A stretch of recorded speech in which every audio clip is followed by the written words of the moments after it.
All right, I would say we're starting.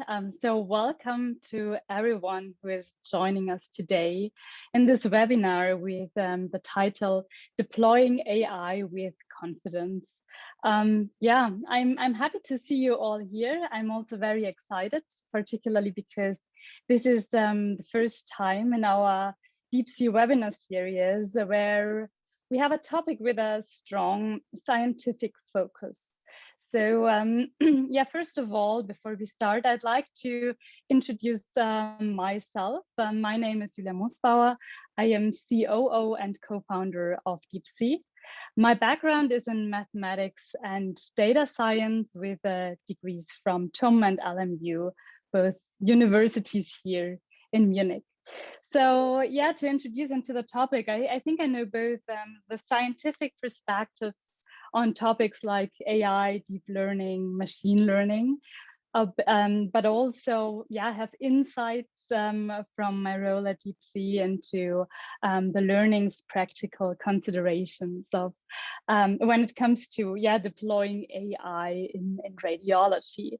And I believe there is one topic that is very important to basically everyone who has touch points with AI, and this is the topic of confidence in AI. And this is the topic we are going to talk about today. And we would like to understand a little bit deeper, what is confidence in AI?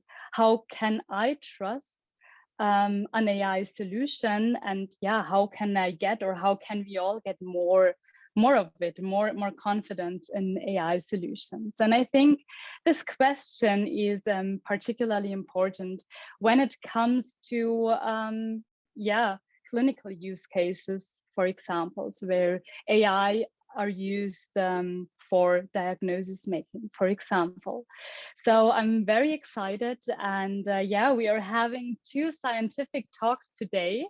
I'm very happy that two renowned speakers followed our invitation today. We have Professor Dr. Tobias Schefter today, who will give the first talk, and Professor Dr. Stefanie Remmele coming second, before I then will lead over to a more practically focused discussion on confidence in AI. So introducing our first speaker, Professor Dr. Tobias Schefter. You all have a background in MR spectroscopic imaging. You have a PhD there, worked some time for Philips Research Laboratories, and you're now heading the Medical Physics and Metrological Information Technology Division of the Physikalisch-Technische Bundesanstalt Berlin, which is not easy to remember because it's such a long title. And you are professor in biomedical imaging at the Technical University in Berlin and the Einstein Center of Digital Future. So I hope I got the main points. It was not that easy to summarize your CV, but you're undoubtedly an expert when it comes to medical data. And I'm very interested in what you have to say about confidence in AI. And I would like to leave over the stage to you for the first talk. Thank you very much for this kind introduction. I will share my screen now and go to the full screen mode. And please give me a very short feedback that everything is okay, that we can see everything. We can see it, yes. Great. Yeah, thank you very much indeed, and very warm welcome to this webinar. And I will talk about accurate data and a little bit what that means for confidence in AI, and in particular in machine learning. And before I start, I'd like to give a little bit a background what data means in medicine and what modern medicine is really needing, why data is so important. So I will spend something like 5 minutes on the driving forces in modern medicine. And then I like to convince you that indeed the data is so essential, and the data has a very strong connection to machine learning. And we'll give you some examples one in vital signs in ECG, and another example, of course, in medical imaging. So let's get started. So modern healthcare, I think that's why we're all here. We see that we need to do something. We see also more diseases coming up, and we want to see how we can get these diseases better treated, because we all getting older and we see more chronic diseases like cardiovascular disease. And there's a statement that every 33 seconds a person is dying due to cardiovascular disease. Cancer, every third person will have cancer. And neurodegenerative disease, to name the most important ones, every eighth person will have at some times Alzheimer. And since I have turned 50 some years ago, I have also a strong personal interest in that we're getting better treatments and prevention in these disease areas. So the overall aim, to summarize this, is to get 50 healthy years after 50. And it's good for me, and it's hopefully more important for my children. And from a socioeconomic context, and this is quite old data, where we can see on the x-axis the growth in GDP, and on the y-axis we see the growth in healthcare spending. And what you can see is that indeed we have a much faster increasing cost in the healthcare costs, factor 2 and factor 3, rather than higher than the growth in GDP. And you might say, "Oof, this is not good," but it tells you also something how important in our society good healthiness is, and how much we also have to spend for ensuring better healthcare. So I don't think it's that we're spending too much there, but it is important to say, oh, if we are spending that, we want to spend it for things which are working.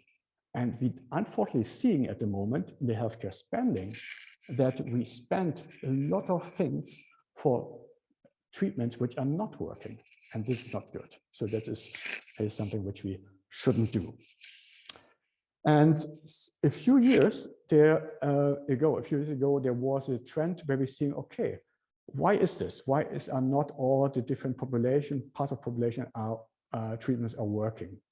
And this is the second driving force, and it is molecular biology. And you see two people, similar positions, look different, behave different, but if you're looking in detail, they are 95% from a molecular biology perspective identical. They have only 0.5 differences in DNA. Having said that, they have a lot of base pairs per cell, and the differences in the protein levels, they could be different because of epigenetics. So the environment is determining how the DNA is formed into proteomes. And therefore, although they are quite similar, they could be also going into different proteomics levels. And this is a reason why this one-fits-all approach, which we're having at the moment in the drug business, does not work anymore. So it's something where we have to learn quite essential. And as a consequence, this has led to the third driving force, which is called stratified medicine. And this has been brought up by the World Health Organization already in 2012, 2013, where they found out, or where they said, we need to tailor the right therapeutic strategy for the right person at the right time. And the basic idea is that we have a diverse population with different people, and people can react totally differently to one drug, which could be toxic and beneficial, could be, in best case, drug is not toxic and beneficial, and there's also the side effects, drug is toxic and not beneficial. And this is actually things which we want to avoid. We want to avoid that we're spending money to drugs which are not working and even harming the patients. So the yellow and the red people, that is something which we want to carve out of the equation, and therefore, because this would result in a lot of healthcare costs. So how to do? How to do is that we need data. And there's another driving force, big data and high computational power. And As we all know, data is the new oil of the world. And so why is this? And again, bringing codes to Newcastle here, to the people. Why it has worked is that we, of course, getting computational power. When I studied electrical engineering, there was the Moore's law happening. And this was saying we have computational power and it's doubling every 2 years. And what we see nowadays is with the cloud computing, we're seeing a much faster growth rate. So we're seeing from this company OpenAI, they're saying we have something like 3.4 doubling time in computational power over time. And that would mean that we have exponential growth over time. That means over something like 8 years, 300,000 increase, rather than something a factor of 8 if you just would consider the Moore's law. So we have to spend this computational power quite well in machine learning in order to get this multiparametric analysis done. And this brings us to this whole idea of stratified medicine, selection of a priori therapy through classification of patient groups, as I have said. And we want to classify these patients due to their pathologies. So we want to see which people would react on the red pill and one on the blue pill by doing this classification. And this is, I think, the thing which I like to show you here in a minute. Data challenge. Proper patient group selection requires accurate measurements used in modern analysis. And of course, modern analysis means some kind of machine learning or artificial intelligence. So the data is the basis of that. Stratified medicine from an algorithmic challenge perspective. Machine learning, as we all know, used for classification, better image quality or data quality, denoising, resolution increasement, artifact reduction, or solving inverse problems. And there is a challenge from the regulatory approval of this machine learning. And we see at the moment that we have this current European medical device regulation, which is treating software as a medical device, and therefore for each software would require clinical studies and trials.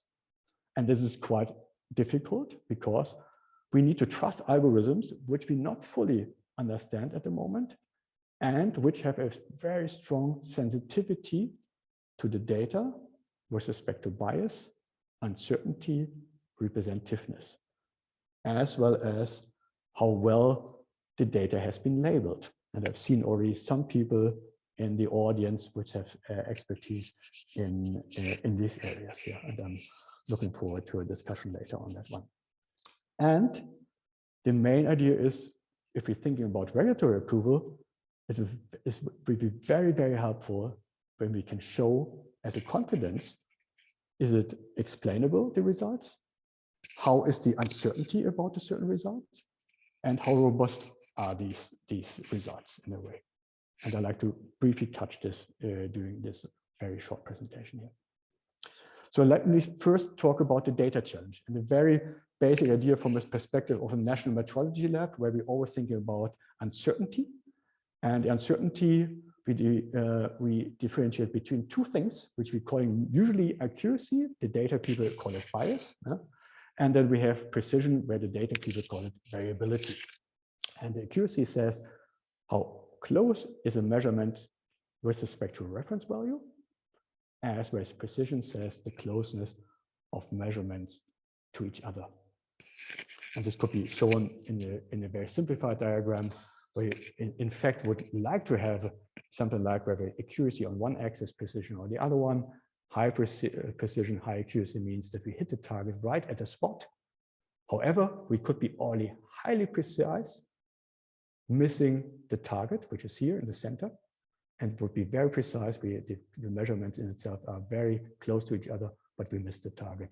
And then we have also low precision and the scattering around the target, as well as the worst case, low precision, low accuracy. Very important, another thing is representativeness. And that means how well we can do accurate conclusions about the population from a sampling. And this is quite essential if we're talking about machine learning. This is basic ideas about statistics, to be honest. So what we are doing is that we want to ensure accurate data in Germany. And so we are taking part of what we call ring trials. In fact, it's not a ring trial, it's more a star trial, where certain organizations like the Instant and the RFP sending out samples from the same person to different hospitals, to different reference lab, and also one to PTB, to the National Metrology Lab. And here we see results from blood counting, white blood cells. And we see 2 samples have been sent out with 2 different concentrations. In the best case, they would all hit at one place. And there's a confidence interval where we're accepting things. And we're seeing some labs are not in this bit. The red dot is indeed the PTB, which is providing the reference value in that case. And these people who are not missing that, they have to look back on their methodology, on their measurements, as well as on their processes, if everything is correct. And these the German reference laboratory is doing it 4 times a year in order to provide accurate data that the blood sample in Munich and in Berlin is the same. Or the measurements are the same, not the blood samples, sorry. And I give you an example on cholesterol. And you can see already here, again, in this Uden plot, it means 2 different samples, 2 different concentrations. They should hit in one point. We're seeing 2 different bits here. And it means that these 2 labs, or these other labs, have used different technology. And we see a differentiation in the accuracy and with respect to methodology. Although the same sample, we see differences in the measurement results. And if we're not taking this into consideration, then, and we pool this data, that could result in strange effects. Okay, another example, very recent one, where we're looking on PCR, where we look on the coronavirus in that case. So I think most of you have heard about quantitative PCR. Everybody's looking on the virus load, on how many cycle times you have used. And you can see, wow, there is a big uncertainty in this technology in itself. Same sample, same reference technique. If you compare to the reference technique, what we're calling digital droplet PCR, which we're using in the national metrology labs, very good consistency and a very low uncertainty of the data. Quite nice. Yeah? So this is good to think about also how accurate we can determine the virus load by these measurement techniques. And then last example on the proteome, where we're seeing again, things are clustering in different bits according to the different methodologies used at different laboratories. And again, if you would pool this, that could overrule the differences in pathology rather than due to the different methodology used. So we have to take this in consideration when we are pooling this data. Yeah. So as a side remark, selection of appropriate therapy through classification of patient groups, that only would work if the differences due to pathology is much higher than the differences due to the measurement techniques, and it should be not different to the measurement techniques. And this has to be taken into consideration. So this example here on these proteomes, which we have used, and where we see differences due to the measurement technology. So patient group selection requires accurate measurements. This is the main message of this slide. And this has of course also a very important impact on machine learning. Yeah, if we're now pooling data and we train on that, and we're not taking these measurement differences into consideration, then we have a problem there. So that's something which we like to say, that we want to ensure good data quality. And if we have good data quality, then we can form what we're calling a reference data set. And that's exactly what we have done. We have done this for an ECG data set. ECG, you probably all know, 300 million ECGs per year. We want to take automatic analysis detection of arrhythmia and heart rate variability. And we need good algorithm for that, which is doing it automatically. And in order to doing that, we have formed a public available ECG data set, which is called PTBXL. And this is something like 20,000 patients with different classes. And the main work actually is not a very scientific bit, but the main work what we have done is really a proper description of all the data labels, and also to put all the data into different classes and that we have proper population of the different classes. So we took care about the representativeness of the data in that way. And we defined what is a training data set, what is a test data set, and we kept also a validation data set.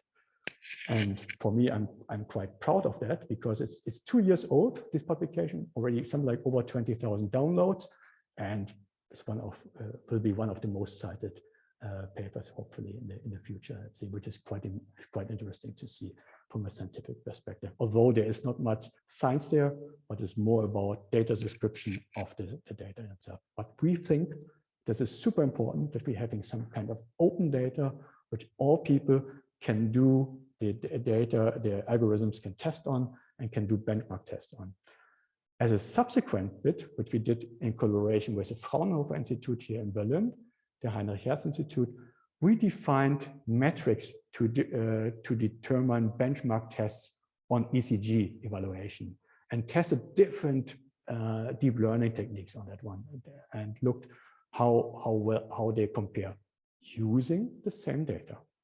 And we looked also a little bit on the explainability, and we're working at the moment on that, and seeing which part of the ECG would look very much for certain disease classes, how we can find it in order to find better confidence for the physician that he is also understanding why the algorithm is hitting to these points and finding a certain, proposing a certain classification. We are also at the moment working on a large EU project, what we call Metrology of Automatic Data Analysis for Cardiac Arrhythmia Management, called MEDALCARE in abbreviation. And the interesting bit is with colleagues from Karlsruhe Institute of Technology and Medical University in Graz, they have worked for years on biophysical modeling. So they can do in silico simulate the electrical activity of the heart, can see how electrophysiology simulation on the heart is working with a parameterization, and then can project this kind of electrical activity on the body surface. And if we're having on the body surface, we can get electrograms. And from our perspective, that's quite interesting because we have a one-to-one relationship between a certain ECG as a trace with respect to one digital parameter data set. And we have formed not only one ECG, but a population of different hearts in different orientation with different diseases inside, and have then a synthetic data set of a virtual population, which we can then test machine learning on that one. And the interesting bit that we have we can change the uncertainty of this data. So we can very nicely investigate what will happen if we would mislabel people which have a certain disease, how that would propagate into the uncertainty of the machine learning algorithm. Or if we're having a certain percentage of a certain bit, like the left bundle block, we're saying it's not fully, but it's something like 70%, and how this would propagate into the uncertainty in machine learning. And what we just doing is something like the man against a machine bit, where we're trying to get clearly experts doing a decision, and the machine learning is doing a decision, what we call in the clinical Turing test. Quite interesting. And here again, an example of the explainability. Yeah, this is one example. ECGs. And since we have Stephanie here and myself, I'd like to talk a little bit about imaging. And imaging, we are usually looking on certain weighted images, and I think Stephanie will talk a bit more on that one. And the idea what we're using machine learning in our institution is that for one instance, we're looking on machine learning for improved image quality and also on the reconstruction. How can we get from what we call in the raw data, the case-based data, how can we get this into an image?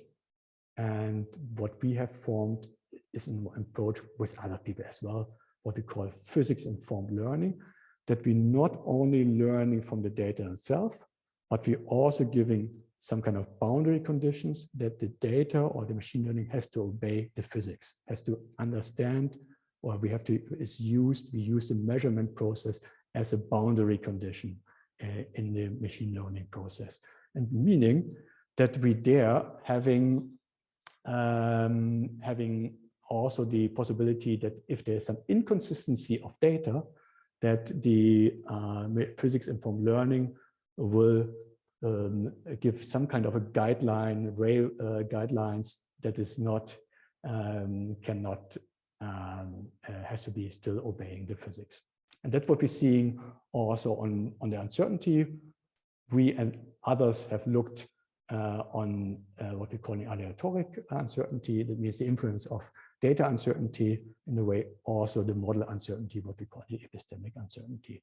And again, that helps, we believe that helps if we want to go for regulatory approval of algorithms, and thinking that this indeed gives indications how robust is your algorithm, what's the uncertainty of your algorithm, how does it react on certain uncertainty of the data. And again, what we believe as a first entry point is synthetic reference data for that one. So we have worked a little bit on reference data in this context, but I guess Stephanie will tell a little bit more on that one.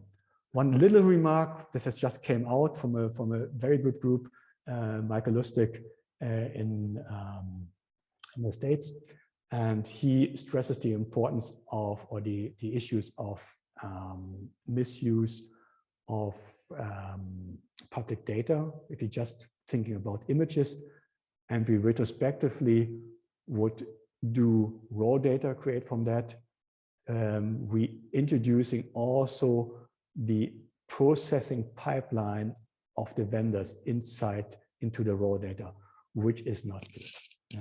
So we have to be careful. And he is very good. I cannot go into detail here, but if you look in there, he shows very good examples where this problem can form into problems if we're just using synthetic data, case-based data from original images, which could to misleading results. Same is true also on JPEG images. So it's a good paper, which I recommend to read. It's also a very good journal. And maybe as a last bit, as an outlook, which and Stephanie knows that this is something like a thing which I strongly believe on. We have to get MR from something like a weighted images, a qualitative imaging technique to a quantitative imaging technique. And the example here, maybe we have two images of the heart. This is the muscle here, and we have a healthy person here. We have a patient with diffuse fibrosis here. And on the images, they look very, very similar, very hard for me to do the differences here.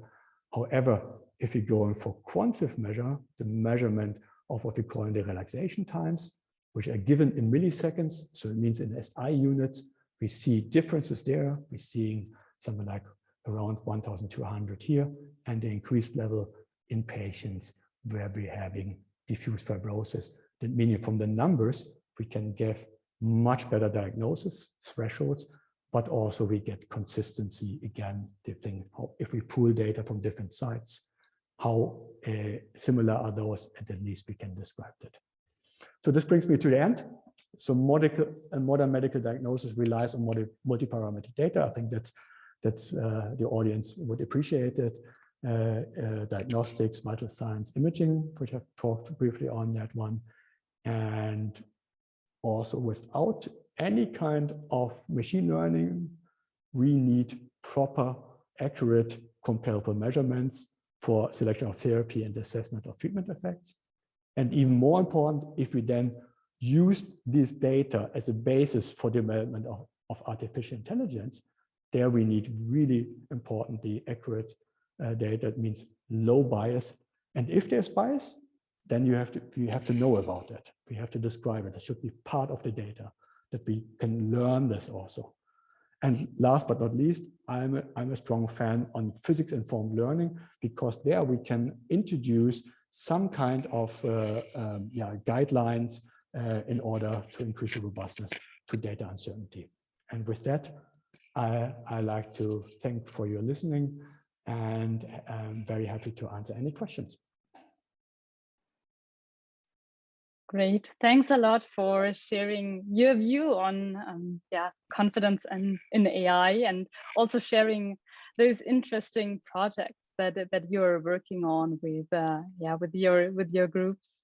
So what I believe is particularly interesting, at least to me, I think the community is very often, when we talk about confidence in AI, we are very often talking about algorithms. How can we make better algorithms? What can we do? What other learning techniques can we use, and so on? But I think, as you said and made clear with all your examples, data is the foundation, and we really need to ensure that the data that we feed into all the learning algorithms is accurate. And I think all the nice initiatives that you shared, particularly those on open data, creating open data, which obviously got a lot of support, are super interesting. Yeah. So.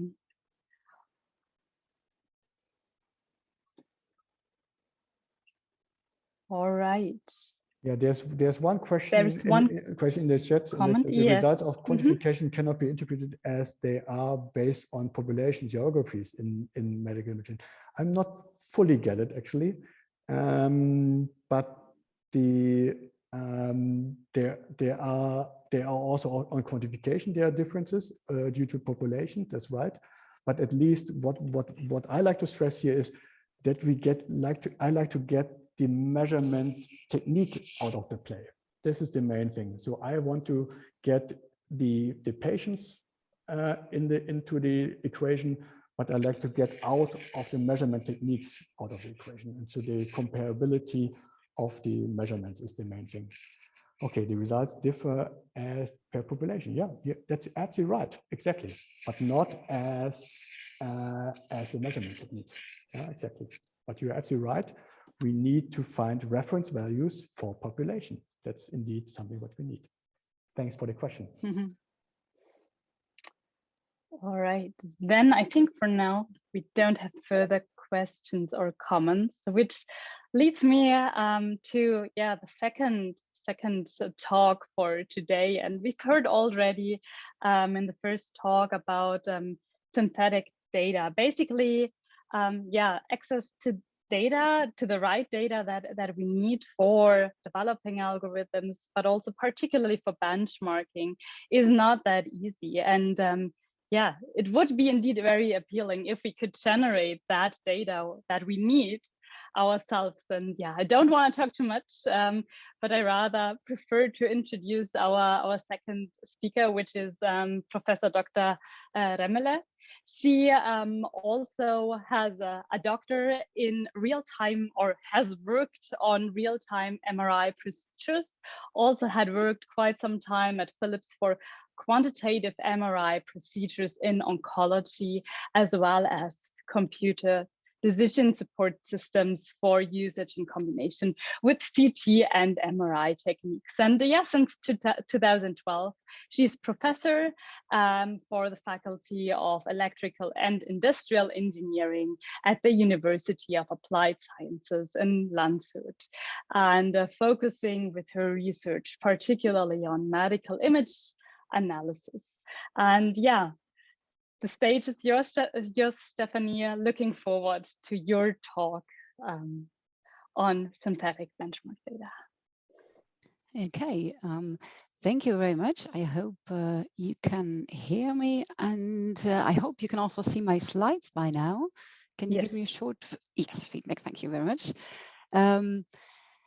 Okay, so in the next 10 minutes, I would like to focus on one specific issue that may lead, the topic of today is confidence in AI, an issue that may lead to a lack of confidence. These are acquisition shifts and the diversity of MR scan data. I would then like to discuss with you one possible solution to that problem. As you can see here, present to you a project we are currently working on, and in the end, briefly outline how that solution could probably increase confidence in AI solutions. Let me start with a story of which you probably all know the beginning. The story of IBM Watson, the supercomputer that was able to win against a human being in the famous TV game Jeopardy, but was then not able to draw reasonable decisions on clinical questions. So these are the concordance, man against machine, and that's not very convincing. I'm not sure if you also have read about the discussion on the reasons. The author here says that, nice wording, this powerful technology was obviously no match to the messy reality of today's healthcare system. He further states that at that time, there were only a few AI-based tools out there and approved, mostly for medical imaging applications and other carefully controlled experiments. Well, today, 2019, this article was about, since then the situation has changed. We see an increased number of AI solutions. Obviously, confidence has increased because we have more approved products as well. But I think you might agree that this is not due to the fact that our reality is less messy, but rather due to the fact that, also as Tobias has presented it, we know more about that messiness.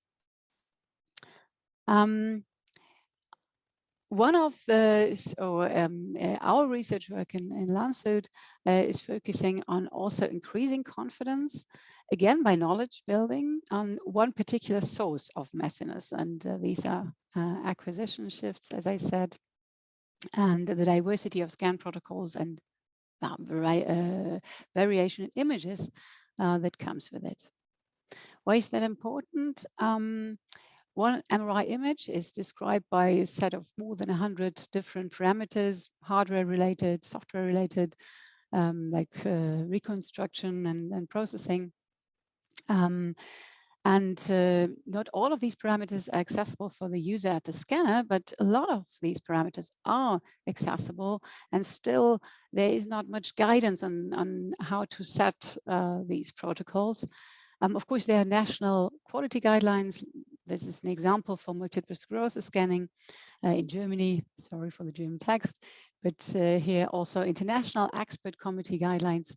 But if you have a closer look, then you see that they refer only to a very small amount of parameters.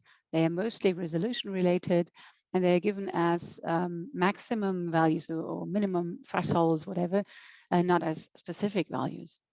And there's no advice given on contrast-related parameters like in MRI, TE, TR, PI, fat saturation, pre-pulses, whatever, and so on. Accordingly, image quality is not standardized. These are examples of carefully controlled experiments. MR images of MS patients, again, acquired in clinical studies, now available for the public, so open data sets. It's all T2 weighted FLAIR, so by name the same sequence, but the hardware underneath is changing and the sequence protocols are also different. And accordingly, if you look at those pictures, noisiness is different, the contrast, the SNR, contrast is different, resolution is different, artifacts maybe as well. And we know by a lot of publication that this variability may lead to reduced reliability of AI measurements. Well, the question is that true for all kind of variations? And does that hold for all kind of AI measurements? We don't know, but we would like to answer that question with the research project that we started last year, also in collaboration with DeepC. And associated partners like Tobias in Berlin and the local hospital. In Lancet, we aim at answering the question first, can we measure and therefore then later predict a model's response to a messy reality or to changing scan situations by systematic testing? If we don't have the data to represent all those scan situations, can we simulate these data? And if we do these simulations, what is a realistic parameter range that we have to consider? Let's start with the last question first. These are results of how contrast, SNR, and resolution, or at least the most important related parameters, ranged at different sites and different protocols that we could access. One point here is they are different. There is not one multiple sclerosis protocols, there are many. And another point is, if you go to 3T scanning or 3D acquisition, then again, you add more heterogeneity to that. So, okay, we could collect those data and then test, this is use case multiple sclerosis, we could test an MS lesion segmentation model and see if it performs differently. There are publications like that. But even if we had those data in an amount that we would be able to test these situations always with the same amount of samples, then we have to bear in mind that when going from sequence protocol to sequence protocol, not only one of these parameters is changing, but all of them are changing at the same time in patients as well. So even if we saw differences, we couldn't separate the effects. And so we couldn't see where these differences in the performance would come from. So we came up with the idea of simulating the acquisition shifts based on a real test data set. For example, the original test data of a model that is undergoing these stress tests. We need the labels of normal structures and the disease. This could be done, of course, by manual segmentation or supported by AI. We then do texture simulation and finally simulate the imaging physics using also noise models and things like that, so that if you provide a wish list of scan protocols to that work chain, you get a derivative of different data representation that are based on these real scans. Although everything started with segmentations like that, so we remove a lot of, well, nearly all of the variations of that test data set before. Then we can take, for example, this MS lesion segmentation model and apply it to these test data that now exists in a different version. And we could measure any performance metric that we are interested in: accuracy, precision, recall, uncertainty, even dye score and segmentation models, and so on. Either dependent on image parameters like SNR resolution and contrast, or dependent on sequence parameters, depending on the acquisition shift or the influencing factor that you're interested in. So one example, we changed the echo time in our simulations, a parameter which is very responsible for the contrast and T2-weighted sequences, and measured the dye score of one MS lesion segmentation model as an example. We see the result of the simulation here. Look at the lesion and how it differentiates from background. This is changing as TE is changing. You see that difference even more if we remove texture again. And then accordingly, also the performance, so the segmentation quality of the model is changing. And this is effect, as we would have expected, is most important if we test models that have trained on data with better contrast and are then applied to data with lower contrast as a proof of concept. Still, if we go from scan protocol to scan protocol, not only the echo time is changing, but other parameters are changing at the same time, as we said. So this performance metric, the dye score, for example, becomes a function of many influencing factors. So can be rather complex to sample. But this is a well-known problem to the science field of quality management and process improvement. And here design of experiment concepts are used for an efficient sampling of that curve. And again, one example, here, if you model that multiparametric function, you can also evaluate the relevance of these influencing factors. So in this example, for example, we saw that a model was more sensitive to differences in contrast in the images compared to differences in resolution and SNR. So that's what we are currently working on. And the last part of the game is the Turing tests on our images, using 4 different perspectives. And final work package will be on decision making, because if you imagine you have that metric sampled independence of one scan parameter like TE, for example, you could admit a certain maximum performance drop and derive from that an optimal scanning parameter range. So you could integrate that in a watchdog on the scanner. So before scanning, that could bug out and say, stop, don't do that scan, don't change that parameter, because otherwise your AI solution will perform worse than you expect. That was a brief introduction to the Neurotest project. And with that, I would like to thank you for the attention and all the contributors to that work. Great. Thanks a lot, Stephanie, for the super interesting presentation to this research project. I think it's a super interesting direction and indeed very, very intriguing to be able to just simulate the data we need to benchmark solutions ourselves. So we have 2 questions which I would like to forward to you. And one is, thank you for the exciting presentation.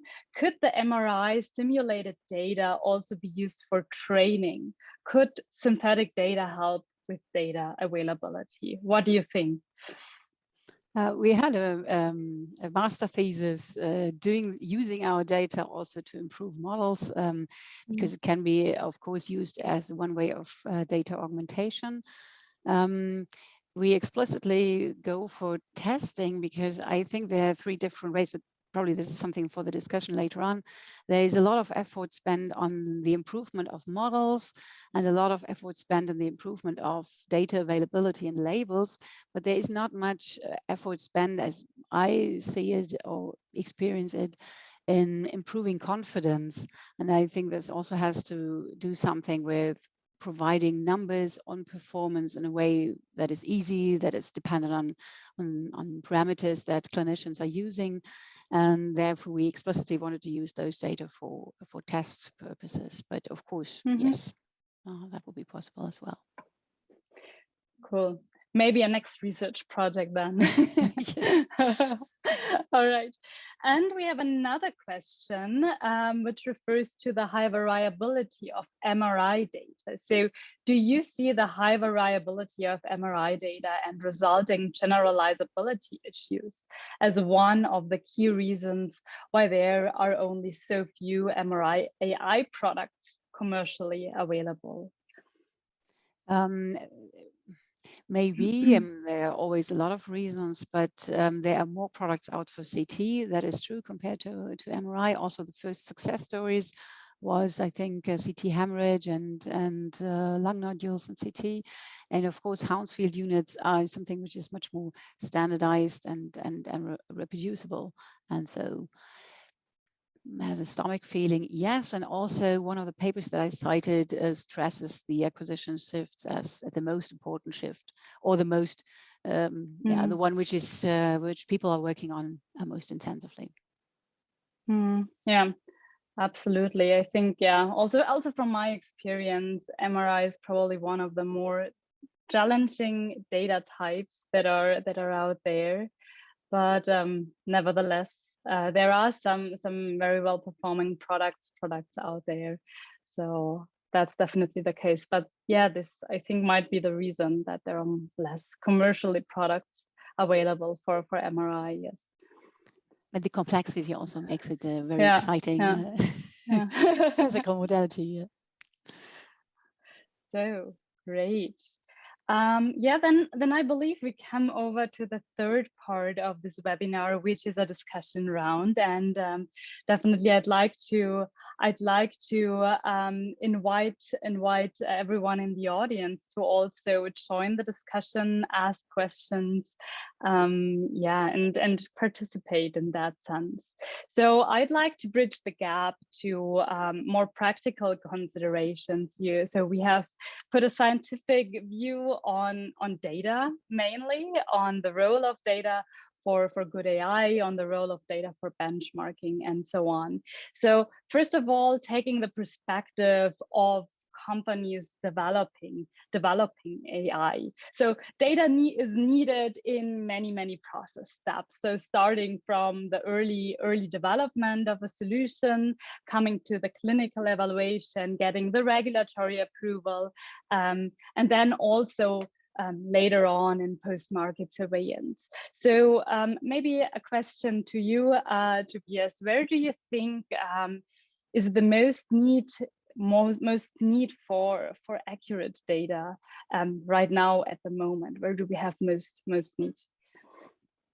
Yeah, I think it's overall to having that, but the main point is that it has to be described in a good way, so that the regulatory, the notified bodies can check that and can say, oh look, I think in the future we will have more the questions, your basis where your algorithm is based on, how well is the uncertainty there? How well is this described? How good is the labeling process? How well is the data shifts in a way? And then you need a good description on the quality of data. And that would help you if you're saying, yes, I've used this data, that would help you in the regulatory approval. So it's more or less a speed up. You can also work with data which is not as accurate, but then you need much more data. And this is a general trend. What we're having, the more is better. Yeah, the more bad data you're getting, the more noise you're getting in. Having said that, this is quite expensive. And yeah, because you need to do a proper clinical trial with a lot of clinical data. And if you're saying, okay, I use proper data, then you can reduce this to a small amount, and it will save you a lot of money in the end. So I believe from a regulatory point of view, you have to go to a certain extent in direction of a clinical study, and the best data you have, the best results you're getting, as we know from other pharma trials and so on. Yeah, and maybe talking about this regulatory aspect of clinical evaluation and so on. This is yeah, maybe a high shot, but do you think that there is the potential that we would have as a community in the future, maybe a common benchmark framework, a benchmark suite, so a common set of benchmark tests that we would all use, that AI solutions need to pass before getting regulatory approval? Is this something that you somehow would regard feasible in the future?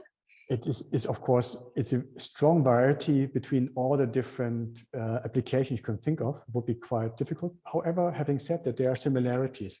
And in the end of the day, the notified body, they want to see that you're using some of those, that you're using some kind of a metric where you're defining, yes, we have checked it with that respect. And therefore, I think there are certain approaches which be more uncommon. And there will be indeed, of course, things which are very application depending. And this is a totally different ballgame if you're talking 1D signal, time signal as an ECG, or you're talking about a complex 3D image and so on. And therefore, you need different metrics and you need different approaches. But I'm sure that regulatory approval will be faster if you are providing good data, that you have used proper metrics. This is something, and even it's always like in science, it's better that many people are agreeing on this bit. Then it's even better. Yeah, absolutely. Also a question now from the audience, also related to regulatory approvals. So with so many applications for regulatory approvals, do regulatory agencies, so particularly notified bodies, are equipped and competent for such a wide variety of submissions? Also, interesting question. This is a very good question. And I can say I'm like we're all building up. We are doing a little project at the moment with the TÜV, and they're building up some competence centers, AI hubs in different subparts of Germany, in Berlin, in Hessen, and in North Rhine-Westphalia. And TÜV Süd is quite active in this bit.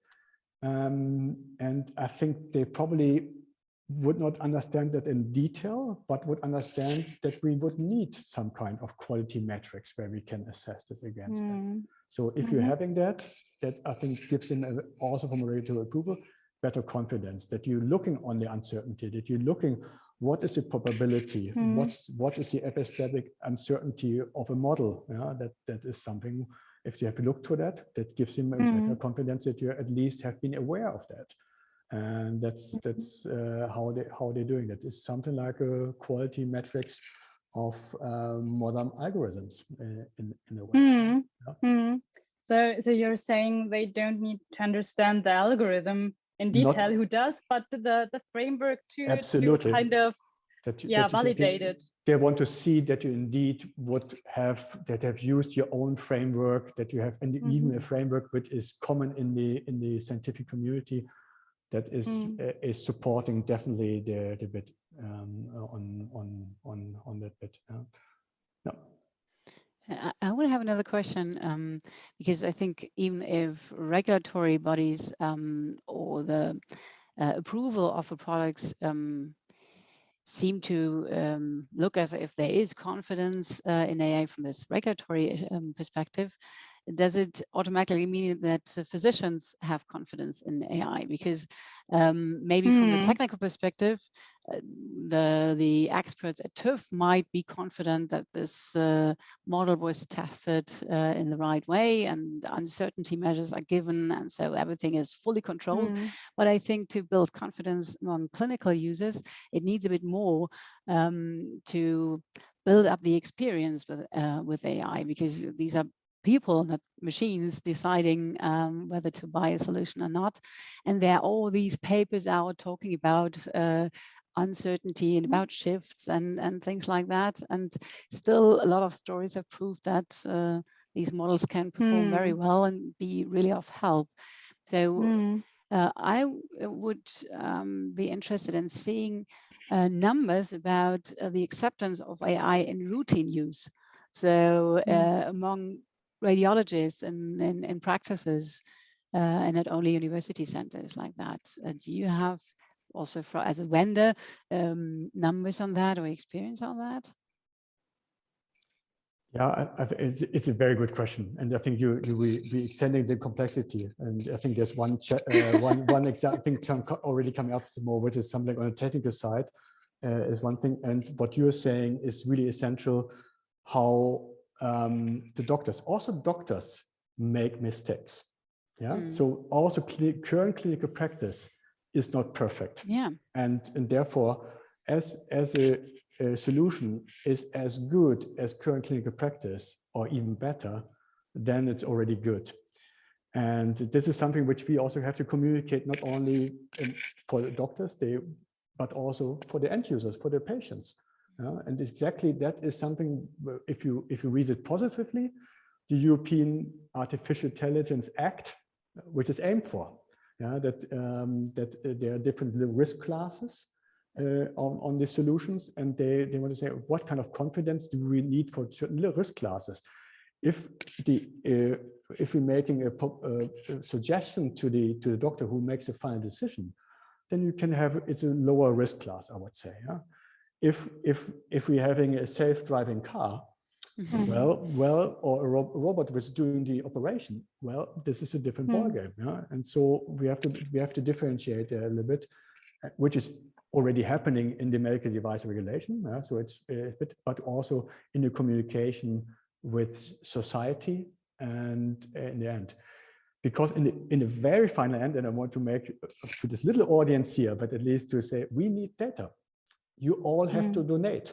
You all have, if you go into a hospital, put it free and give away your data. If you want to increase the research, then it's fine. And there's data at the moment, or a study which says 8 out of 10 Germans would donate the data for research purposes. Yeah, no problem. So we sometimes overstressing that bit of privacy and anonymized. I think that should be bit, and so we need bit, and we are missing open data at the moment. This is a real problem, and there we're lacking behind really the US, and in particular to China, where it's just said you have to, which is also not good. Yeah, so it's good, this informational self-determination, but at least this is something. Great. Maybe, yeah, we are already a bit over time. Maybe we have time for one last question before we conclude with the session. I think next time we probably should have 1 hour presentations and 1 hour discussions. So, but one last question is, have you noticed during COVID, the regulatory approvals spiked particularly in 2021 and have followed Gartner's hype cycle? It's an interesting comment. And so I have just read the book of BioNTech, the Lightspeed project. Yeah, it's super interesting to see, and it's all good things happened there. And what is also interesting is something like an agile certification. And very thanks to the Paul-Ehrlich Institute, who is somebody, the regulatory body in that respect to pharma things, because they have allowed things which to start, even if certain data has been not available. In the end of the day, so in 1 year time frame, all available data has been proven. This was really good, but it has been done in parallel. And of course, there was a big pressure from society on that one. But this is something which we also can think of for software, that we do something what we call agile certification, that we don't go away from this sequential thinking to a parallel bit. And at the end of the day, we have all data available. We have the same quality as we have, but we can do it faster. Maybe this is one example just for the vaccines, but otherwise, I think it has also something to do that they have now time and doing things. I'm not sure. Maybe the participant can put something as his hypothesis or her hypothesis. Yeah, but even if you had these quick processes of approval and all the data that we need, everybody has donated, and we have removed all that messiness in data and development, and you have the perfect product, will it sell by itself? Will confidence be automatically there just because it's improved, just because it's approved? And there are publications out there stating this algorithm is better than any man. Will it just be used because of these reasons? I think still it needs time to let clinicians make the experiences that these things prove to be true in their everyday life. So I think a third way of, next to data and development approvals, could be also to give incentives to users to try out new technologies, because I think in a busy everyday life, it's just hard to take the time to try out new things. And if they have proven to be beneficial, they save patients' life or healthcare costs, then we probably should make pressure, like in the COVID case, in the positive sense, like by giving incentives and by explaining the benefit in terms of simple numbers. Yeah. I totally agree. And as a European, I feel very European in contrast to China and to States. States very market driven, China very dominated by the government. We have to sell really the high quality in confidence, the high quality also on the data security. And this would, if people would buy it as a quality, as a better quality in that sense. So this is something where we should really aim for. Yeah, And I'm also referring to what you said, Stephanie, totally agree to. This is definitely, I think a task. I think one aspect of that is also communication and just distributing the broad understanding of what AI does, what it can be used for. Also talking to potential customers, what is the problem to be solved with an AI solution, and just talking about the AI, how it was developed, how it was proven, and so on. And then I believe, of course, we need the first users that are courageous enough to just start using it, and gain confidence over time, definitely. Yeah, great. We are over time already. It was a super interesting discussion, so thanks a lot for that. To conclude, I think today we have seen that data accuracy is key for building good solutions, good AI models, and definitely in some domains we already have a very good data situation already, but I think it's a community effort to build up more and better data for more products, for better products in the future to be used in the healthcare sector. And we also have seen another super interesting research project which tries to or works on how to synthetically generate data that can be used during the development cycle to make better, create better AI solutions. So I think at least to me, and I think for the whole audience, it was super interesting to get all these insights. So thanks to our two speakers. Thanks a lot to you for sharing your insights, sharing your research projects. And with that, I'm wishing you all a very nice evening. Thanks for all the attendance. Thanks for your active participation with all the questions. And please check out our webinar series in general. We have more exciting talks in regular terms.